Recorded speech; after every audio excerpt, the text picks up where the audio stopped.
ঢাকা মহানগর উত্তর বিএনপির আহ্বায়ক আমিনুল হক বলেছেন, দেশের সাধারণ মানুষ যখন রাস্তায় নামে তখন কোনো স্বৈরাচার সরকার টিকে থাকতে পারে না। বিএনপির ভারপ্রাপ্ত চেয়ারম্যান তারেক রহমানের নির্দেশে ঢাকা মহানগর উত্তরের 91 নম্বর ওয়ার্ড বিএনপি সভাপতি মফিজুর রহমান মামুনের উদ্যোগে এই কর্মসূচি পালিত হয়। এ সময় আমিনুল হক বলেন, জনগণের অধিকার আদায়ের এই আন্দোলনে আমরা অনেককেই হারিয়েছি, অনেকে এখনো মৃত্যুর মুখে রয়েছেন, হাজার হাজার দেশপ্রেমিক জনতা আহত হয়েছেন, গুলিবিদ্ধ হয়েছেন, বন্ধুত্ব বরণ করেছেন। আমাদের জনগণের এই ত্যাগের কথা ভুলে গেলে চলবে না। দেশ ও জনগণের স্বার্থে কাজ করে যেতে হবে।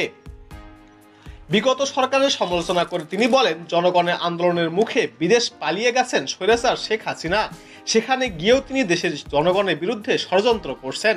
এ সময় বিএনপি ও এর অঙ্গ সহযোগী সংগঠনের নেতাকর্মীরা উপস্থিত ছিলেন।